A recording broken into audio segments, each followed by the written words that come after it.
ભારતના ચૂંટણી પંચની સૂચના મુજબ રાજકોટ જિલ્લા ચૂંટણી અધિકારી પ્રભવ જોશીના નેતૃત્વમાં જિલ્લા ચૂંટણી તંત્ર દ્વારા એમઓયુ વિથ એસોસિએશન કાર્યક્રમ યોજવામાં આવ્યો હતો, જેમાં રાજકોટના વિવિધ વેપારી સંગઠનો, ઔદ્યોગિક સંગઠનોના પ્રતિનિધિ ઉપસ્થિત રહ્યા હતા.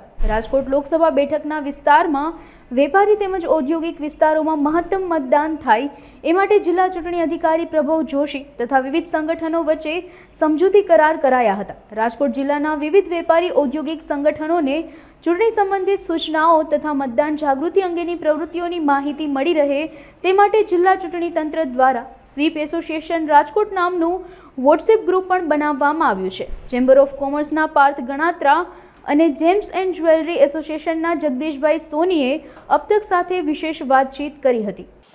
ખાસ કરીને જે આ વખતે કલેક્ટર કચેરીથી જે બીડું ઝડપવું છે કે ભાઈ ઝાઝામાં ઝાઝું મતદાન થાય અને વેપારી બંધુઓ, ફેક્ટરી ઓનર્સ બધાએ કેમ પ્રેરિત કરી શકે આપણા મજૂરોને અને આપણી કામ કરતા સ્ટાફને કે બધાએ કમ્પલસરી મતદાન કરે, એની માટે એ લોકોએ અલગ અલગ બધી સલાહ મંત્રણામાં બધાને બોલાવ્યા હતા. અને ચેમ્બરે ખાસ કરીને એવું નક્કી કર્યું છે કે અમારા બધાએ એસોસિએશન જે અમારા મેમ્બર છે પ્લસ નોન એસોસિએશન મેમ્બર્સ અને અલગ અલગ જીઆઈડીસી જે રાજકોટની છે અને જે ચેમ્બર હારે સંકળાયેલી છે તેમને અમે લોકો અપીલ કરવાના છીએ કે મતદાનના દિવસે ફરજિયાત બંધ પાડવું અને બુધવારે એની બદલે કમ્પેન્સેટ કરીને ચાલુ રાખવું જોઈએ. લોકોને જે રીતે એડજસ્ટ થતું હોય તે રીતે કરવું. અને બધાએ મોટી ફેક્ટરી ઓનર સાથે વાત પણ કરી છે કે જે લોકો જે રીતે બસ તેડવા જતી હોય છે સ્ટાફને અને મજૂરોને સવારે, એ રીતે જ મતદાનને દિવસે પણ બસની સગવડતા આપવી અને જે તે એરિયામાં જેનું જે મતદાન હોય તે દિવસે અહીંયા એમને ફ્રી પિકઅપ ડ્રોપ કરી અને મતદાન કરાવવું, જેથી કરીને ઝાઝામાં ઝાઝું મતદાન થાય. કારણ કે અત્યારના જે સિનેરીઓ છે તે પ્રમાણે બધાએ પોતાના જે મનગમતા ઉમેદવાર અને બધાએ પક્ષોને મતદાન કરે એ સૌથી અગત્યનું છે.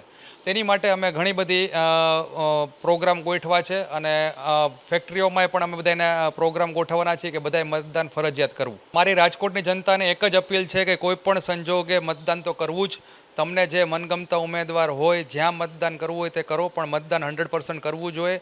કારણ કે ડેમોક્રેસી છે, ડેમોક્રેસીમાં તમારે તમારી જે ઈચ્છા છે તે પ્રમાણે મતદાન કર્યા વગર એનો કોઈ રસ્તો વિકલ્પ જ નથી. તદુપરાંત હું એ પણ કહીશ કે આવનારા દિવસોમાં જે ભાજપ સરકારે બીડું ઝડપ્યું છે કે 1 નેશન 1 ઇલેક્શન, એ તાત્કાલિક થાય, જેથી કરીને કેટલો પણ સમય, પૈસા બધો વેડફાટ બંધ થાય અને એક જ દિવસે બધાએ મતદાન થઈ જાય તે ટૂંક સમયમાં લાગુ થાય તેવી પણ અમારી આશા છે. મારું નામ જગદીશભાઈ સોની, જેમ્સ એન્ડ જ્વેલરી એસોસિએશન રાજકોટનું હાલમાં હું પ્રમુખ તરીકે છું. અત્યારે હાલમાં દેશના અંદર લોકસભાની ચૂંટણીનો આહવાન થયો છે, તારીખો બી નક્કી થઈ ગયેલ છે. આ અનુસંધાનમાં રાજ્ય સરકાર તરફથી એક બહુ પ્રેરણાદાયક અભિગમ અપનાવવામાં આવ્યો છે, જે છે કે અધિકતમ લોકતંત્રના અંદર આપણે મતદાન કરીએ, જેથી આપણે આપણા અધિકારનો સદુપયોગ વ્યવસ્થિત અને વધારેમાં વધારે કરી શકીએ.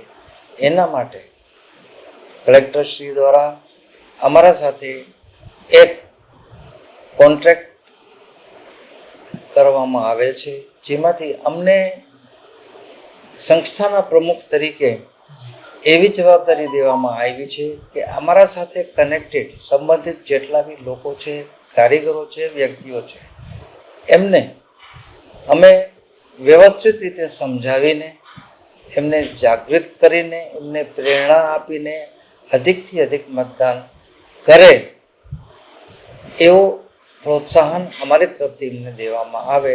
આ વિષયના અંદર એક એમઓયુ કલેક્ટરશ્રી દ્વારા અમારા સાથે કરવામાં આવેલ છે.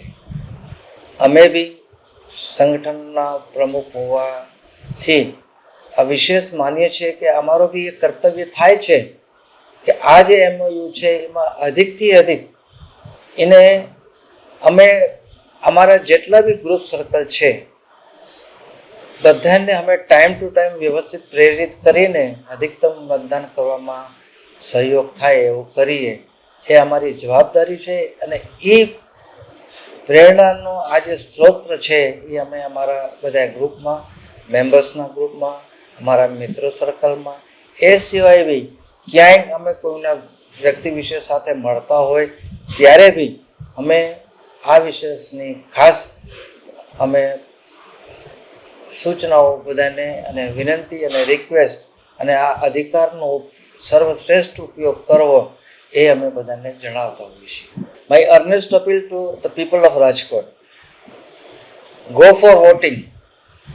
કોઈનાથી બી ઇન્ફ્લુઅન્સ થયા વગર દેશના હિતના અંદર જે બી વ્યક્તિ કે જે બી પાર્ટી સર્વશ્રેષ્ઠ કામ કરી શકે તમારા મતાનુસાર એ જ વ્યક્તિને આપણે મત આપવો જોઈએ.